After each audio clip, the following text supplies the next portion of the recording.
tous, alors aujourd'hui je suis hyper content de vous retrouver, donc aujourd'hui on n'est pas en compagnie du Père Cab. Voilà, le Père Cab ces derniers temps est un petit peu fatigué, donc j'ai demandé tout naturellement au Père David Marie, voilà, qui va se présenter juste après, de nous rejoindre pour continuer cette aventure qu'on a commencée à la découverte donc, des mystères joyeux. Donc voilà, je te laisse un petit peu te présenter David. Donc moi c'est effectivement le Père David Marie, je viens de la Suisse et j'habite en France depuis 27 ans et je suis un peu un sauvé des eaux par justement la prière du chapelet. Donc c'est vers l'âge de 17 ans que j'ai découvert la prière du chapelet grâce à un pèlerinage à Medjugorje et dans le car avec les personnes qui étaient là, on priait le chapelet, le rosaire, donc je découvris un peu tout ça. Et c'est au retour de ce pèlerinage que j'ai continué à prier le chapelet et je peux dire que Marie m'a beaucoup aidé à découvrir le cadeau de la prière. Amen, magnifique. C'est toujours un plaisir de découvrir ce que Marie fait à travers les cœurs de chacun. Voilà, alors aujourd'hui on va parler de la nativité, je crois, avec toi. Très bien. Donc voilà, je te laisse un petit peu nous en dire un petit peu plus sur ce magnifique mystère de la nativité.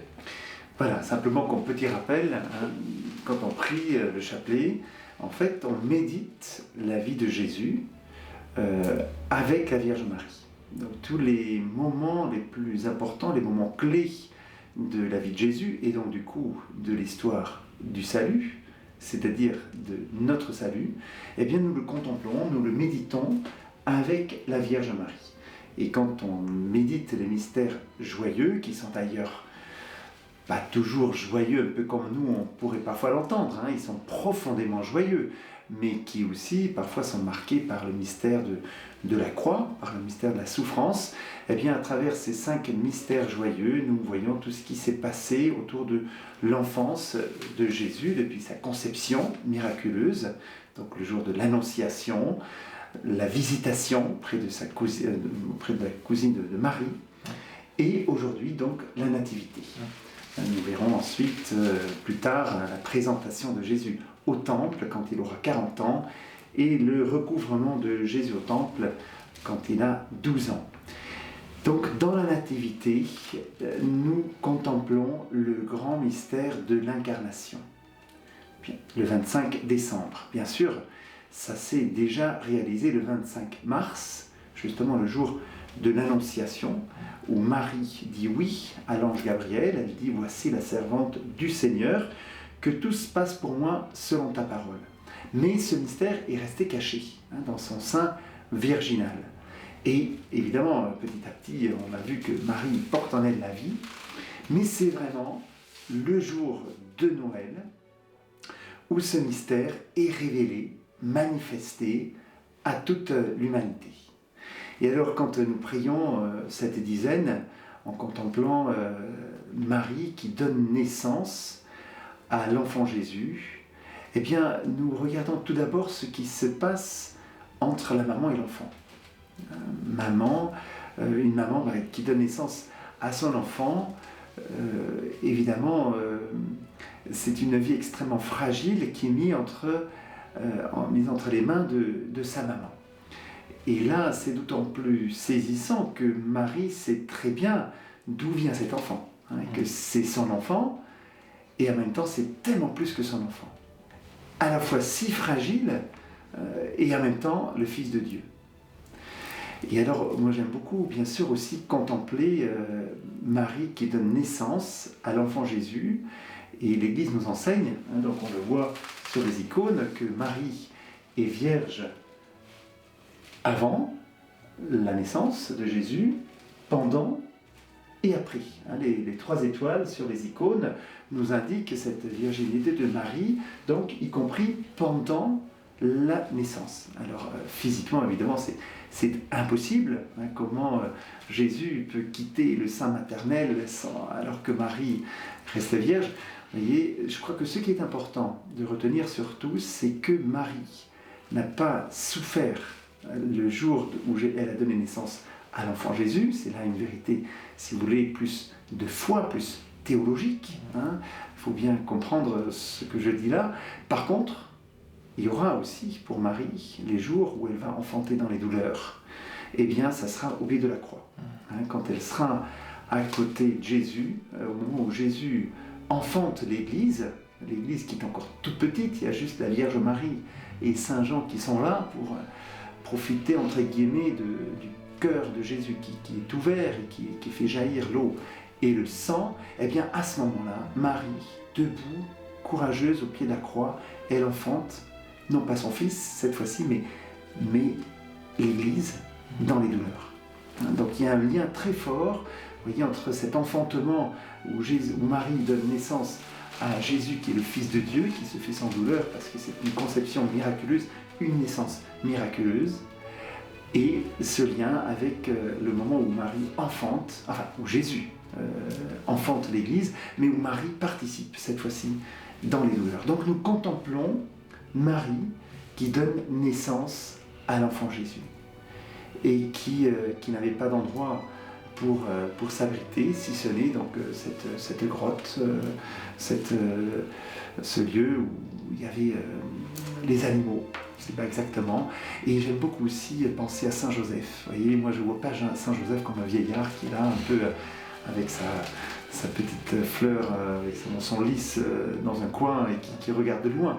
Moi, je crois que Joseph, enfin c'est même certain, il était présent, il n'était pas le papa biologique de Jésus, mais il a pleinement assumé, évidemment, sa paternité, dans le sens où il est le père adoptif, et il a pleinement assumé son rôle d'époux auprès de Marie et auprès de l'enfant Jésus.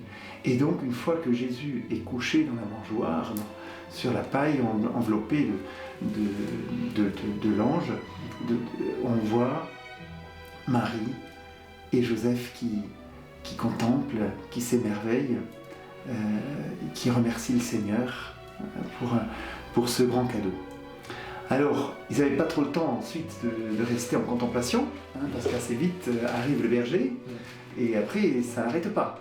Donc les bergers qui avaient reçu la visite des anges, qui annonçaient la bonne nouvelle, allez vite, vous trouverez un nouveau-né emmailloté, couché dans une mangeoire, comme signe, et les bergers, donc les pauvres, ceux qui vivaient en marge de la société, ce sont les premiers qui viennent. Et Marie, je pense qu'elle ne pouvait que être émerveillée devant le plan de Dieu. Le plan de Dieu qui est tellement à l'envers, ou plus exactement à l'endroit. C'est souvent notre plan à nous qui est à l'envers. Nous, on se dit, mais le Fils de Dieu vient de naître, mais il faut lui ouvrir la plus belle chambre, la mieux chauffée. Eh bien, il choisit une étable avec la Vierge Marie et Saint Joseph démunis, il faut le dire, pas à la maison, enfin en voyage. Et les premiers qui viennent les voir, ce sont les petits bergers, et qui eux-mêmes sont complètement donc à la fois émerveillés, mais en même temps dépassés par ce qui leur arrive. Donc ils viennent de voir les anges, ils viennent d'arriver en hâte pour voir l'enfant Jésus, et ils trouvent effectivement tous ceux que l'ange leur avait annoncés. Voilà un peu tous ceux que nous contemplons pendant cette prière, cette troisième dizaine du mystère, des mystères joyeux. Et ce qu'on va demander peut-être comme grâce pour nous, c'est la grâce du dépouillement, de la pauvreté. Ce qui nous intéresse quand on est chrétien, c'est d'être riche de Dieu et riche en vue du royaume à venir. Mais cette richesse-là a un prix. Et le prix, c'est de nous laisser dépouiller. Il faut juste se laisser faire, et la Providence s'en occupe, le Seigneur s'en occupe, nous laisser dépouiller du superflu, finalement de ce qui peut nous empêcher de voir Dieu présent dans notre vie. Donc Jésus, on l'appelle aussi Emmanuel, Dieu avec nous, et c'est vrai donc pour Marie, pour Joseph, mais c'est vrai pour chacun de nous. Mais pour pouvoir prendre conscience qu'il est vraiment présent dans ma vie, il faut que j'apprenne à me laisser dépouiller du superflu qui souvent me cache la vue, pour voir clair et pouvoir contempler Jésus qui est vraiment Emmanuel, Dieu avec moi dans ma vie, présent. Amen. Et moi, les quelques questions que je voulais te poser, j'entends effectivement, c'est ce que je vois beaucoup et ce que je ressens moi, quand j'arrive vers Noël, et ce que je pense que beaucoup de gens ressentent. Déjà, j'ai beaucoup d'admiration pour Joseph et pour Marie, qui partent un petit peu complètement à l'aventure depuis le tout début de ces mystères joyeux, on leur annonce quelque chose d'incroyable, etc., que l'ange va tout gérer, etc. Et on se retrouve effectivement en tant qu'humain des fois un peu perturbé par ce mystère, à se dire mais c'est le Seigneur qui arrive, et on finit dans une étable complètement. Et ce que je trouve magnifique là-dedans, c'est que jamais il y a eu du doute chez eux, jamais ils ont toujours fait confiance, et je trouve que pour ça c'est vraiment des exemples pour nous. Alors, c'est vrai que pour Joseph et pour Marie, rien ne s'est passé comme ils avaient prévu. En tout cas pour Joseph, c'est sûr. Donc, Joseph, on le voit devoir quitter avec sa femme Nazareth, où ils étaient bien, je pense, à peu près bien installés, devoir partir à Bethléem pour le recensement, et donc donner naissance à Jésus dans une étable. Et c'est vrai qu'on ne voit pas chez Joseph de révolte. On voit dans l'évangile selon saint Matthieu, parce que la nativité de Jésus nous est racontée dans l'évangile selon saint Luc. Donc là, on voit plus l'approche de Marie, on voit donc les anges, on voit les bergers. Et ensuite, chez Matthieu, là, on voit plutôt la partie de Joseph et les mages. Et donc Joseph, au moment où il apprend donc, que Marie est enceinte et que cet enfant est un enfant qui le dépasse de toutes parts, donc il a ce projet de répudier Marie en secret, autrement dit de se retirer. Il a un peu comme le sentiment que c'est trop grand pour lui, et en même temps, il se laisse conduire. Et je crois que Dieu, c'est un peu comme ça qu'il fait avec nous. Vous voyez, la providence, elle ne fait rien à notre place, mais en même temps, elle nous conduit. Autrement dit, la providence, c'est une collaboration entre le don de Dieu, la grâce de Dieu, et ma participation. Quand concrètement, tu fais bien de le souligner, quand Joseph a été, donc l'ange l'a rassuré dans son sommeil, ne crains pas de prendre chez toi Marie ton épouse, car l'enfant qui est engendré en elle vient de l'Esprit Saint. Donc Joseph assume. Sauf que après, quand il y a le recensement, alors que Marie est enceinte et qu'ils doivent partir, il dit, mais Seigneur, il manque un peu de suite dans les idées, là, tu me demandes quelque chose qui... Et pourtant, il n'y a pas de révolte. Il se laisse conduire et il assume. Vous voyez, c'est ça la providence de Dieu. D'une certaine façon, je ne sais pas si on peut le dire comme ça, mais Dieu nous fait confiance. Nous, on a tout intérêt à lui faire confiance, et Dieu nous fait confiance. Et Dieu confie cette mission à Joseph, et Joseph, eh bien, il assume de toute son énergie, de toute sa force. Et finalement, ça se passe très bien. Oui. On verra que très, très vite après, ils vont devoir quitter Bethléem pour partir en Égypte. Bon, l'aventure n'est pas finie, mais Dieu est présent. Dans l'épreuve, Dieu est présent.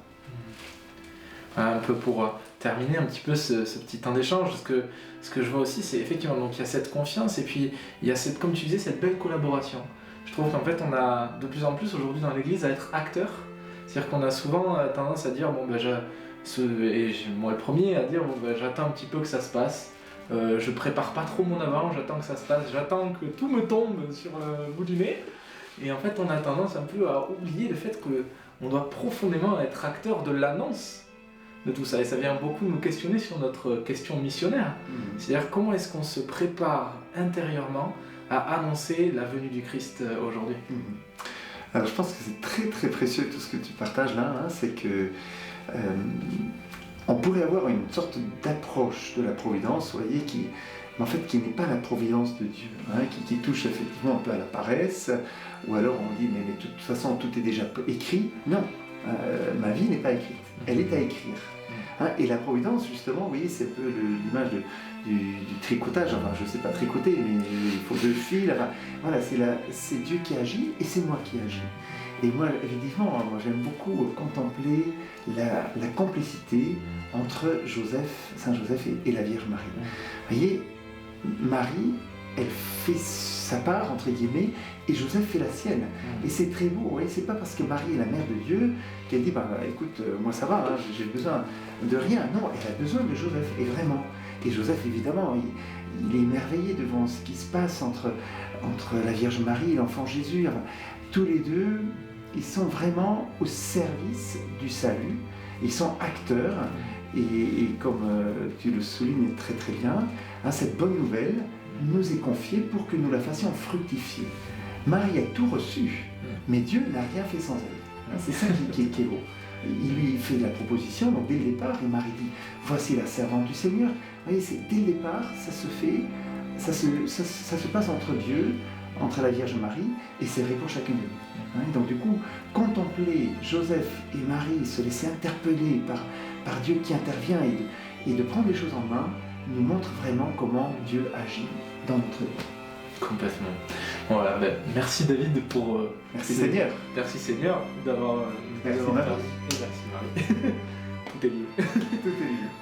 Voilà, on vous invite vraiment dans cette semaine qui va venir, parce qu'on se prépare petit à petit vers l'avant, voilà, prenez vraiment conscience de ça, le Seigneur arrive. Et voilà, quand on parle de Jean-Baptiste qui dit voilà, le Seigneur vient dans l'évangile, c'est ce qu'on lit un petit peu avant Noël. Voilà.